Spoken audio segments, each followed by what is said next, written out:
ശ്രീ ഉണ്ണി ബാലകൃഷ്ണൻ കൂടി നമ്മോടൊപ്പം ചേരുന്നു. ഉണ്ണി ബാലകൃഷ്ണൻ, നമുക്കറിയാം സുനിൽ സൂചിപ്പിച്ചതുപോലെ കഴിഞ്ഞ തെരഞ്ഞെടുപ്പിൽ ഉയർന്ന ആരോപണങ്ങൾ കോൺഗ്രസ് ഒപ്പം പ്രതിപക്ഷത്തിലെ മറ്റു കക്ഷികളൊക്കെ ഉയർത്തിയ ആരോപണങ്ങൾക്ക് കൂടിയാണ് കമ്മീഷൻ ഇന്ന് മറുപടി നൽകിയിരിക്കുന്നത്. ഏറെ രാഷ്ട്രീയ പ്രാധാന്യമുണ്ട് എന്നുകൂടി നമ്മൾ കണക്കാക്കണം. ഒപ്പം ദില്ലി നിയമസഭാ തെരഞ്ഞെടുപ്പിൽ ഇപ്പോൾ അടുത്ത മാസം തെരഞ്ഞെടുപ്പ് തീയതി പ്രഖ്യാപിച്ചിരിക്കുകയാണ്. അതിനെ കൂടി നമ്മൾ എങ്ങനെ വിലയിരുത്തണം? നോക്കൂ വിനീത, ഒട്ടേറെ രാഷ്ട്രീയ പ്രാധാന്യമുള്ള തെരഞ്ഞെടുപ്പ് തന്നെയാണ് ദില്ലി തെരഞ്ഞെടുപ്പ് എന്ന കാര്യത്തിൽ ഒരു സംശയവുമില്ല. കാരണം ഈ വർഷം രണ്ട് നിയമസഭാ തെരഞ്ഞെടുപ്പുകളാണ് നടക്കാനിരിക്കുന്നത്. ഒന്ന് ഡൽഹി, രണ്ട് ബീഹാർ. നമുക്കറിയുന്നത് പോലെ ഡൽഹിയിലും ബീഹാറിലും വളരെ ശക്തമായിട്ടുള്ള ഇന്ത്യ സഖ്യമാണ് 2024 നമ്മൾ പൊതു തെരഞ്ഞെടുപ്പിൽ കണ്ടത്. എങ്കിൽ സംസ്ഥാന നിയമസഭാ തെരഞ്ഞെടുപ്പിലേക്ക് പോകുമ്പോൾ ഇന്ത്യ സഖ്യം ഭിന്നിക്കുന്നു എന്നൊരു പ്രത്യേകത കൂടിയുണ്ട്. ഡൽഹിയിൽ ആം ആദ്മി പാർട്ടി ഒറ്റയ്ക്കാണ് മത്സരിക്കുന്നത്. കോൺഗ്രസ് അവർക്കെതിരായിട്ട് മത്സരിക്കുന്നു. BJPയും ശക്തമായി തന്നെ മത്സരരംഗത്തുണ്ട്. ആ അർത്ഥത്തിലൊരു ത്രികോണ മത്സരമാണ് ഡൽഹിയിൽ നടക്കുക. BJPയെ സംബന്ധിച്ച് ഡൽഹിയിലെ തെരഞ്ഞെടുപ്പ് ഏറെ പ്രധാനമാണ്. കോൺഗ്രസ് വലിയ പ്രത്യാശ വെച്ചു പുലർത്തുന്നൊരു സംസ്ഥാനമല്ല ഡൽഹി.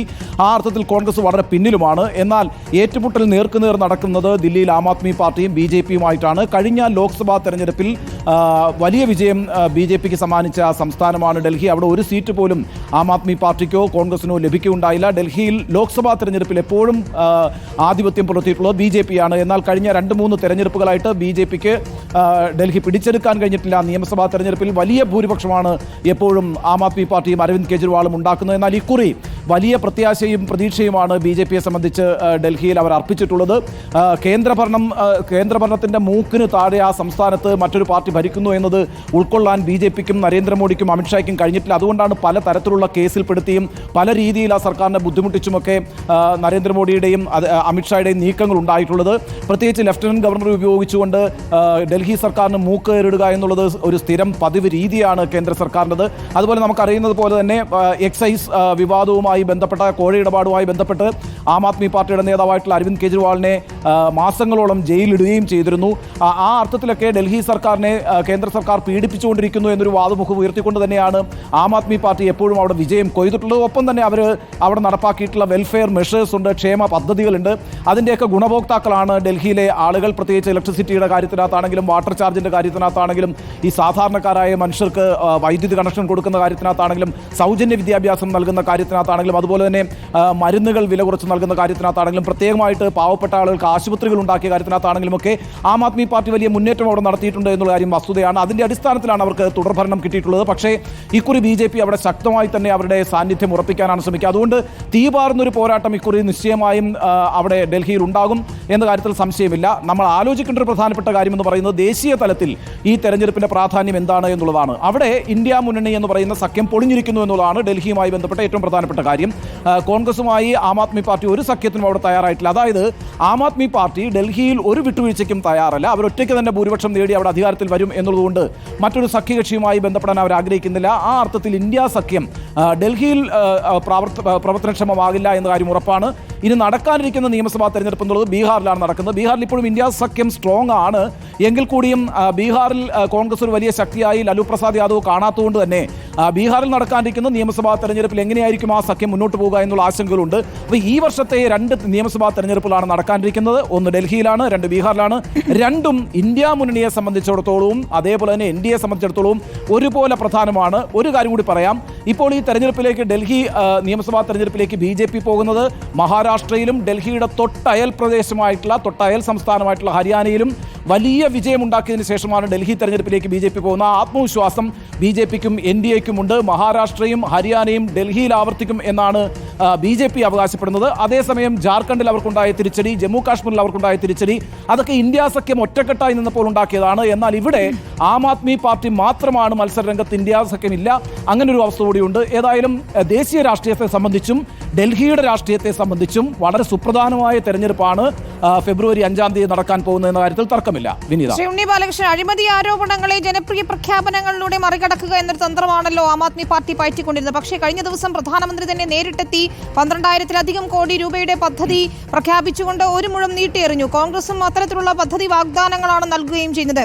എങ്ങനെയായിരിക്കും ഈ പാർട്ടികൾ, ഏതാണ്ട് ഒരു ത്രികോണ പോരാട്ടത്തിന്റെ ചൂടാണല്ലോ, എങ്ങനെയായിരിക്കും പാർട്ടികൾ കളം പിടിക്കുക? നോക്കൂ, ഈ പറയുന്ന യഥാർത്ഥത്തിൽ ഇന്ത്യൻ രാഷ്ട്രീയത്തിൽ ഏറ്റവും മികച്ച രീതിയിൽ ക്ഷേമ പദ്ധതികൾ പ്രഖ്യാപിക്കുകയും അത് നടപ്പാക്കുകയും ചെയ്തിട്ടുള്ള പാർട്ടിയാണ് ആം ആദ്മി പാർട്ടി. അതുതന്നെയാണ് അവരുടെ വിജയത്തിൻ്റെ അടിസ്ഥാനം എന്ന് പറയുന്നത്. നമുക്കറിയുന്ന പോലെ ആം ആദ്മി പാർട്ടി അഴിമതിക്കെതിരായി രൂപം കൊണ്ട അണ്ണാ ഹസാരെ പ്രസ്ഥാനത്തിൻ്റെ ഭാഗമായി പിന്നീടുണ്ടായ പ്രസ്ഥാനമാണ്. ആ അർത്ഥത്തിൽ ഡൽഹിയിലെ ഇടത്തരക്കാർക്കും ഉയർന്ന വർഗ്ഗക്കാർക്കുമൊക്കെ ഈ അഴിമതി രഹിത പ്രതിച്ഛായുള്ള അരവിന്ദ് കെജ്രിവാളിൻ്റെ നേതൃത്വത്തിലുള്ള പാർട്ടിയുടെ ആഭിമുഖ്യം തോന്നിയെന്നുള്ളത് യാഥാർത്ഥ്യമാണ്. ഞാൻ ദീർഘകാലം ഡൽഹിയിൽ പ്രവർത്തിച്ചിട്ടുള്ളതാണ്. അവിടെ കോൺഗ്രസ് സർക്കാരുള്ള സമയത്തും അതുപോലെ തന്നെ BJP സർക്കാരുള്ള സമയത്തും യഥാർത്ഥത്തിൽ യാതൊരു വികസനവും അവിടെ സംഭവിച്ചിട്ടില്ല എന്നുള്ളതാണ്. കുറേയൊക്കെ വികസന പ്രവർത്തനങ്ങൾ നടത്തിയത് ഷീലാ ദീക്ഷിത്തിന്റെ നേതൃത്വത്തിലുള്ള കോൺഗ്രസ് മിനിസ്ട്രി ആയിരുന്നു. അതുകൊണ്ട് 15 വർഷം തുടർച്ചയായി കോൺഗ്രസ് അവിടെ ഭരിക്കുകയും ചെയ്തിരുന്നു. എന്നാൽ പിന്നീട് അണ്ണാ ഹസാരെ മൂവ്മെന്റ് വലിയ രീതിയിൽ ഡൽഹിയിൽ സ്വാധീനം ചെലുത്തുകയും അതിൻ്റെ ഒരു ഐക്കണായിട്ട് അരവിന്ദ് കെജ്രിവാൾ മാറുകയും ചെയ്തതോടുകൂടി ഡൽഹിയിലെ ഒരു ഇടത്തരം വിഭാഗം മുഴുവൻ അങ്ങോട്ടേക്ക് ഷിഫ്റ്റ് ചെയ്യുന്നതാണ് കണ്ടത്. പക്ഷേ അധികാരത്തിൽ വന്ന ആം ആദ്മി പാർട്ടി എന്താണ് അവിടെ ചെയ്തത്? വിദ്യാഭ്യാസം എന്ന് പറയുന്നത് ഡൽഹിയിൽ ഏറ്റവും കോസ്റ്റ്ലി ആയിട്ടുള്ളൊരു കാര്യമാണ്. ഏറ്റവും എന്താ പറയുക, വലിയ ഫീസ് വാങ്ങിയാണ് അവിടെ ഓരോ സ്ഥാപനങ്ങളും ഓരോ വിദ്യാഭ്യാസ സ്ഥാപനങ്ങളും പ്രവർത്തിക്കുന്നത്. അതൊന്നാമത്തെ കാര്യം. 2, ഡൽഹിയാണ് ഏറ്റവും കോസ്റ്റ്ലി ആയിട്ടുള്ള ആശുപത്രികളുള്ള സ്ഥലം. അതും സാധാരണക്കാർക്ക് അപ്രാപ്യമായ കാര്യമാണ്. ഇവിടേക്കാണ് വളരെ പെട്ടെന്ന് ആം ആദ്മി പാർട്ടി കടന്നു വന്നുകൊണ്ട് സൗജന്യ ചികിത്സാ കേന്ദ്രങ്ങൾ ഉണ്ടാക്കുന്നു. അതുപോലെ തന്നെ ഉയർന്ന വിദ്യാഭ്യാസം സൗജന്യമായി നൽകുന്ന വിദ്യാലയങ്ങൾ ഉണ്ടാക്കുന്നു. അതുപോലെ തന്നെ ഡൽഹിക്കാർ ഏറ്റവും കൂടുതൽ അനുഭവിച്ചിട്ടുള്ള ഒരു പ്രശ്നമാണ് ഈ ഇലക്ട്രിസിറ്റി ചാർജ്. ഡൽഹി സ്വന്തമായിട്ട് വൈദ്യുതി ഉൽപ്പാദിപ്പിക്കുന്ന ഒരു സംസ്ഥാനമല്ല. ഹരിയാനയിൽ നിന്നും രാജസ്ഥാനിൽ നിന്നുമൊക്കെ വൈദ്യുതി വാങ്ങിയിട്ടാണ് അവരവിടെ വിതരണം ചെയ്യുന്നത്. അതുകൊണ്ട് തന്നെ സ്വകാര്യ കമ്പനികൾക്ക് വലിയ ആധിപത്യം ഡൽഹിയിലെ വൈദ്യുത വിതരണ മേഖലയിലുണ്ടായിരുന്നു. അവർ വലിയ രീതിയിൽ കോടിക്കണക്കിന് രൂപ ലാഭമുണ്ടാക്കി ഈ ഉപഭോക്താക്കളെ ചൂഷണം ചെയ്തിരുന്നു. അത് ഒറ്റയടിക്ക് വെട്ടിക്കുറച്ച ആളാണ് അരവിന്ദ് കെജ്രിവാൾ. അപ്പോൾ നോക്കൂ, വിദ്യാഭ്യാസ രംഗത്ത്, ചികിത്സാ രംഗത്ത്, അതുപോലെ വൈദ്യുതി പോലെ, വെള്ളം പോലെ അത്യാവശ്യ സർവീസുകളുടെ കാര്യത്തിനകത്തൊക്കെ ക്ഷേമ പദ്ധതികൾ പ്രഖ്യാപിക്കുക മാത്രമല്ല അത് കൃത്യമായി നടപ്പാക്കുക കൂടി ചെയ്ത ആളാണ് അരവിന്ദ് കെജ്രിവാൾ. അങ്ങനെയാണ് ഒറ്റയടിക്ക് ഡൽഹിക്കാരുടെ മുഴുവൻ എന്താ പറയുക സപ്പോർട്ട് ഒറ്റയടിക്ക് അദ്ദേഹം ആർജിച്ചത്. അതുമാത്രവുമല്ല, അരവിന്ദ് കെജ്രിവാൾ അവിടുത്തെ ഈ ജുഗ്ഗികൾ, ഈ ചേരി പ്രദേശങ്ങൾ, അവിടേക്കുള്ള ആളുകൾക്ക് വേണ്ടിയിട്ട് ഒരുപാട് പ്രവർത്തനങ്ങൾ നടത്തിയിട്ടുള്ള ആളാണ്. റേഷൻ കാർഡ് നമ്മളെ സംബന്ധിച്ചിടത്തോളം ഏറ്റവും പ്രധാനപ്പെട്ടൊരു ആവശ്യമാണ്. ഈ റേഷൻ കാർഡില്ലാത്ത ആളുകളായിരുന്നു ഭൂരിഭാഗവും ചേരി പ്രദേശങ്ങളിൽ ഉണ്ടായിരുന്നത്. അവർക്കൊക്കെ റേഷൻ കാർഡുകൾ എത്തിക്കുക അടക്കം. ആധാർ കാർഡ് ഏറ്റവും പ്രധാനപ്പെട്ട കാര്യമാണ്. ആ ആധാർ കാർഡ് വാങ്ങാൻ അറിയാത്ത ആളുകളാണ് ഭൂരിഭാഗം റിക്ഷ ഓടിക്കുന്നവരും ഈ പറയുന്ന ശൗചാലയങ്ങൾ വൃത്തിയാക്കാൻ നടക്കുന്നവരും അലക്കുകാരും ഒക്കെ ആയിട്ടുള്ള ആളുകൾ. അവർക്കൊക്കെ അത് നേടിക്കൊടുക്കുന്നു. ഈ അർത്ഥത്തിൽ ഒരു വെൽഫെയർ പൊളിറ്റിക്സ് ഇന്ത്യയിൽ ഏറ്റവും നന്നായി പ്രാക്ടീസ് ചെയ്യുകയും അതിൻ്റെ അടിസ്ഥാനത്തിൽ ഏറ്റവും വലിയ ജനകീയ പിന്തുണ സമാഹരിക്കുകയും ചെയ്തിട്ടുള്ള നേതാവാണ് അരവിന്ദ് കെജ്രിവാൾ. അതുകൊണ്ട് ഇപ്പോൾ ഈ നരേന്ദ്രമോദി വന്ന് 12,000 കോടിയുടെ പദ്ധതിയൊക്കെ പ്രഖ്യാപിക്കുമ്പോൾ അത് എത്രത്തോളം എഫക്റ്റ് ഉണ്ടാക്കുമെന്ന് പറയാൻ കഴിയില്ല.